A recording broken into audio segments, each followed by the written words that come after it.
Hello, everyone, and welcome back to English Pod. My name is Marco. My name is Catherine, and today we've got an upper intermediate level lesson for you all about money. That's right. We are going to talk about the stock market. So a very interesting topic, very current as well, because, well, throughout the world, stock markets are not doing very well. That's right, and you may have seen on the television a lot of information about this. So today we're going to hopefully explain some of the things and phrases and words that you've been hearing. But first, we've got a couple of important indicators, a couple of acronyms, actually, that you're going to hear about. So let's look at those in today's vocabulary preview. Vocabulary preview. All right, so the first word that we have on vocabulary preview is the NASDAQ. NASDAQ. NASDAQ. So this is basically the American stock market. Right. It's an acronym. Now, it's a really, really long acronym, so we're not going to get into it, but it is basically the American stock market where all these companies are trading stock. Publicly traded companies. Great. So publicly traded companies, you're basically trading their stocks through NASDAQ. Right. Mm-hmm. And now the next one that we have is an indicator which tells us how well some companies or some stock are doing, and that's the Dow Jones indicator. Dow Jones indicator. So maybe if the Dow Jones is really low for something, we think, man, it's not doing so well. Right. If it goes up, things are improving. Right. So usually the Dow Jones it's based upon the 50 biggest companies in the United States, the 50 biggest publicly traded companies. Now, you can divide it into like industrial companies or pharmaceutical companies, etc., but in general, that's the indicator and how it works. Great. So let's take a listen to today's dialogue and find out how these words are used in context, and we'll be back in a moment to talk about what's going on.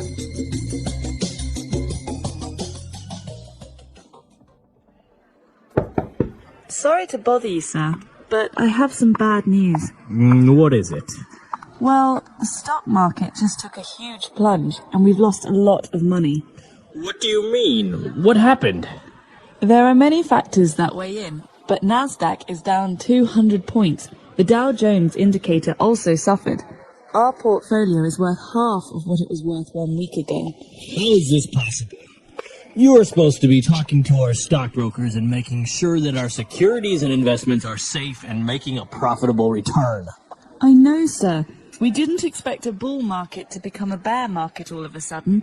On the other hand, you still have some high-yield trash bonds and government bonds that will give us enough liquidity to cut our losses and reinvest in emerging markets. We could potentially make this tragedy work for us and make us think outside the box. Do what you have to do. One other thing, don't tell the rest of the stockholders about this. If they find out, it's the end of this company. All right, we're back. So a lot of interesting words there. I think a lot of them were very specific to the stock market and very, maybe a little bit difficult. So why don't we take a look at a couple of those and language takeaway. Language takeaway. Okay, so this first word is a very important word in banking and finance. We talk about portfolios a lot. So portfolio. Right. So basically a portfolio is the variety of things that you own. For example, in the stock market, it could be stocks, it could be bonds, it can be mutual funds, etc. Or, for example, if you're a company, your product portfolio could be all the products that your company owns. That's right. So in this case, our portfolio is worth half what it was a week ago. And so this is a sentence that means we've lost half of the money we invested. Right. All of our investments are in a portfolio. We talk about them as a portfolio, and when we lose money, we mean we say our portfolio is worth less now than it was before. Exactly. And well, moving on, he starts to talk about the bull market and the bear market. So what is this all about? Well, a bull is an animal with horns. Right. And a bear is another animal. So we're not talking about animals here. Right. We're talking about special finance phrases. Right. So the bull market would be again, talking about companies and trading. it would be maybe a market that's growing very rapidly, that's very, very strong. That's a bull market. So people often talk about China's bull market, right? Right. How China continues to grow and grow and grow and grow. But a market that slows down, like the United States last year, would be a bear market. Right. So think of a bear. Maybe it's sleeping. It goes it's into hibernation. That's a bear market. So a slow market. It's not really growing. Very good. But talking about a portfolio again, we might have stocks, but in this case, the two people are talking about their bonds. Right. So he says you still have some high yield trash bonds and government bonds. What's a high yield bond and what's a trash bond? Okay, so when we think about the word yield is how much it gives, right? So how much we are getting from it. So something that is high yield means that you're getting a lot from it. For example, this orange tree yields 300 oranges per year. Okay, That's so how much we get from it. exactly. So we're getting 300 oranges. That's how much it's yielding.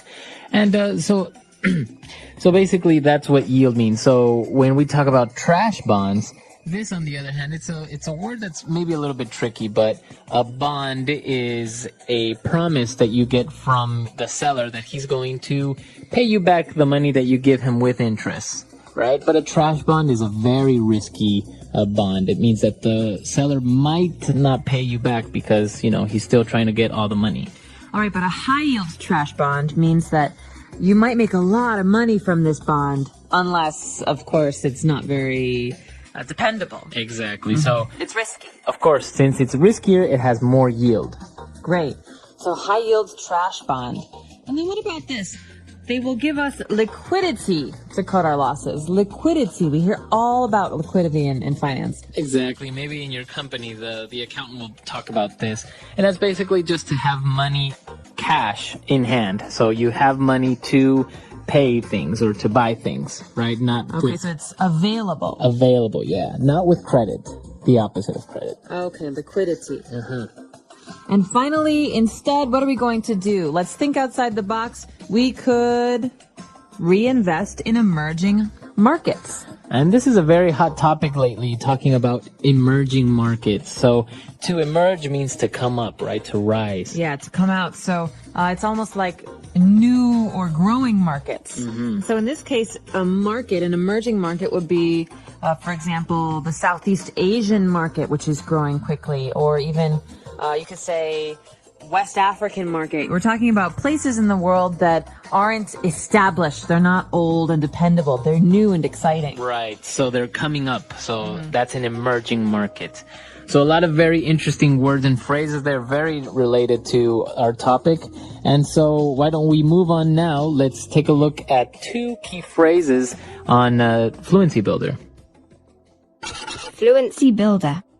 This first phrase is something we've heard a lot about in the last year or two with things not going so well in the world of finance. The first one, here we go, to cut our losses. Okay, so let's cut our losses. So when you talk about cutting your losses, that means to try and stop losing money somehow. Maybe sell early. That's right. So in this case, we're losing money. Let's stop now. Let's stop Right. everything. Cut our losses. That means cut them away, forget about them, throw them away, and start again. Okay, so we could say, my business is failing. I'm going to cut my losses, sell the business, and start again. Right. That's exactly it. So to cut your losses means to stop doing something, maybe sell it, and stop losing money. Basically, you accept the fact that you lost it, you can't get it back, and you start again. So when they were talking about investing in emerging markets, he said, well, maybe we could do this, and that would force us to think outside the box. Okay, this is a great phrase, and you might hear this in meetings a lot or from your manager. What's going on here is these two people are talking about how they lost a lot of money. The economy is bad, and they've been doing things in a normal way for a long time. It's not working. Let's think outside the box. That means let's be creative. Let's try and discover new ways of doing things that will yield positive results. That's right. This is a very, very common phrase, very widely used in business or when you're talking about ideas is people tell you to think outside the box. So maybe break some of the rules, right? Right. Don't just think the way that you always do. Don't do the same thing over and over. do something new, be creative, come up with something great. So that's thinking outside the box. Right. Very good. So a lot of great phrases there. I think we've learned quite a bit. Why don't we listen to the dialogue one last time, and we'll be back to talk a little bit more about this very interesting topic.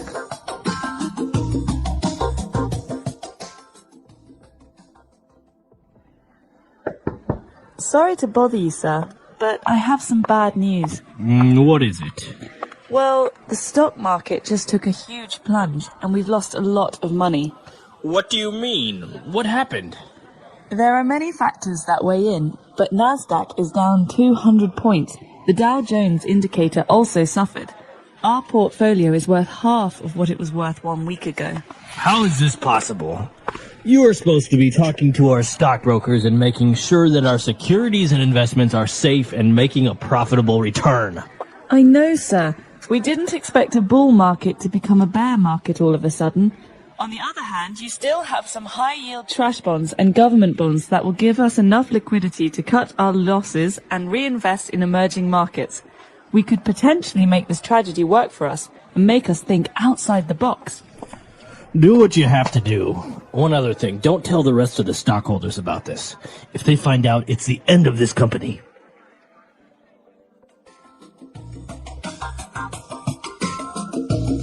So I remember being a little kid and watching TV with my parents, and on the news there was always the business segment, and in this you'd always hear the Nasdaq is down 10 points. The Dow Jones Industrial today is down 10 points. Yesterday was up 2. That's an average of 8. Okay. Yeah, it's very complicated, especially if you take a look also in the newspaper. Sometimes it shows you different publicly traded companies, and it has a bunch of numbers. It's a very interesting topic. It's almost a science, I think. Very much a science, and some people have made a lot of money playing the stock market and trying to buy stocks when they're low, wait until they're high, sell them off, and make tons. Mm-hmm. Yeah, it's pretty much analyzing risk, so making calculated decisions, and that's why they use all these formulas and all these different ratios and ways to ponder how much they should invest or what would they gain. And so it's very, very interesting. Many people compare it to gambling, but it's kind of like gambling, but not really, because you don't really depend on luck. You kind of make calculated decisions.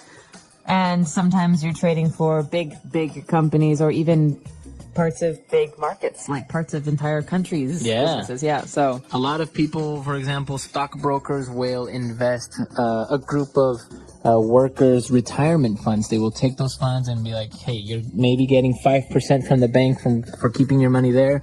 Give me the money and I'll give you 25% yield on your investment. So so obviously they're playing not only their reputation, but also with other people's life savings. And that's why a lot of people lost money when 2 years ago the bubble really burst. In a lot of areas like real estate, stock prices went down. The United States went into a recession, and all these people's retirement funds, their savings, they lost it. Yeah. And so you got to be careful with this kind of stuff and do your homework. But that's about it for us today. Hope that you've enjoyed this lesson. The English Pod Audio Review. Money, what it is, and how to use it. 1. What is money? Money is something we use to buy things. We need money to buy food, clothes, houses, and many other things. People earn money by working, and they spend money to live. A long time ago, people did not use money. They used a system called barter. Barter means exchanging things. For example, a farmer who had apples could give them to a fisherman in exchange for fish. But barter had problems. Sometimes the fisherman did not want apples. People needed a better system, so they created money. 2. The first money. The first money was different from today's money. In some places, people used salt as money because it was very valuable.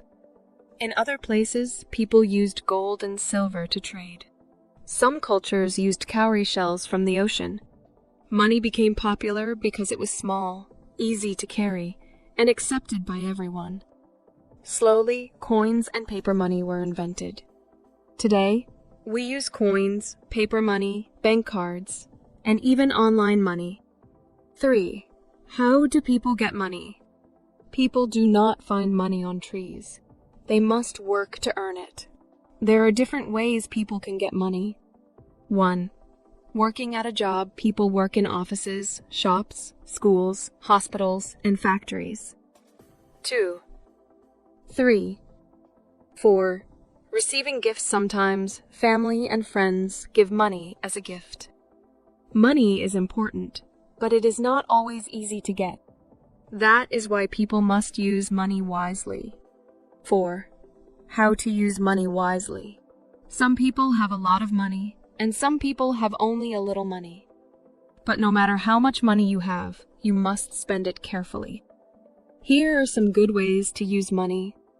Save money. Keep some money in a bank or at home for the future. Spend wisely. Buy important things first, like food, rent, and clothes. Avoid wasting money. Do not buy things you do not need. Help others. If you have extra money, you can help people in need. Some people spend their money very fast. They buy things they do not need, and then they have no money left. This is not a good habit. 5. The importance of money. Money is very important because it helps us buy the things we need to live. It also helps people get an education, pay for healthcare, and live a comfortable life. However, money is not everything. Some things are more important than money, such as good health. Without health, money is useless. Family and friends, love and friendship cannot be bought. Happiness. Money can buy things, but it cannot buy true happiness. 6. Conclusion. Money is very useful, but it must be used wisely. People should learn how to save money, spend carefully, and help others. While money can make life easier, the most important things in life are kindness, love, and happiness. Now, think about this. How do you use your money? Do you save it or spend it quickly? Learning how to manage money is an important skill for everyone. The English Pod Audio Review. Listen to the meaning, then say the vocabulary word. A steep and rapid fall. Plunge. To contribute, especially in a discussion. Weigh in. Affording gain, benefit or profit. Profitable. The amount of something that is produced. Yield. Take another look at something. Think outside the box. Let's try that faster. To contribute, especially in a discussion. Weigh in. Affording gain, benefit or profit. Profitable. Take another look at something. Think outside the box. The amount of something that is produced. Yield. A steep and rapid fall. Plunge. Now say the word and hear it in a sentence. Plunge.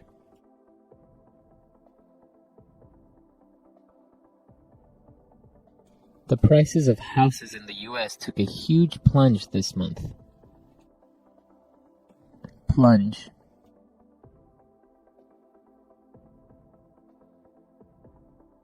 The car went off the road and plunged into the abyss. Plunge.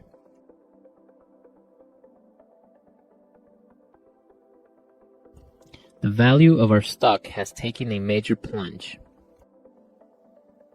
Weigh in.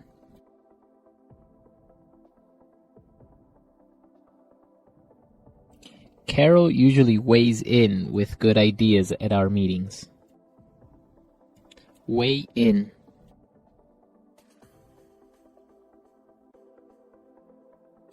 Many factors weighed into our decision to fire you.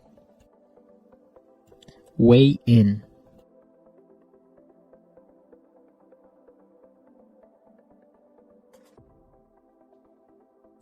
If you weigh in all the pros and cons of buying a new TV, you would see that we don't really need it. Profitable. Their business is very profitable. Profitable.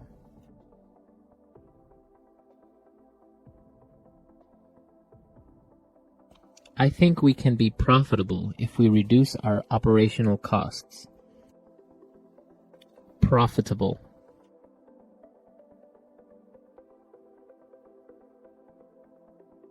Real estate is one of the most profitable businesses in the world. Yield.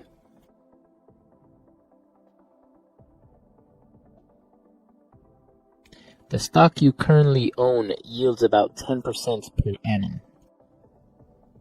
Yield.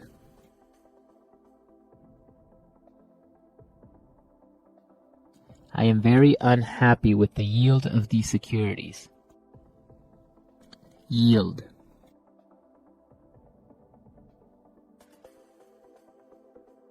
The yield on your securities could be greatly affected with inflation. Think outside the box.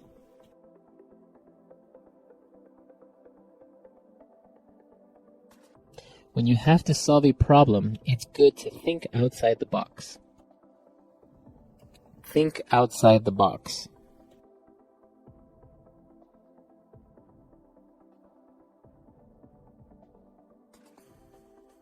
Some of the great inventions of our time were invented because inventors decided to think outside the box.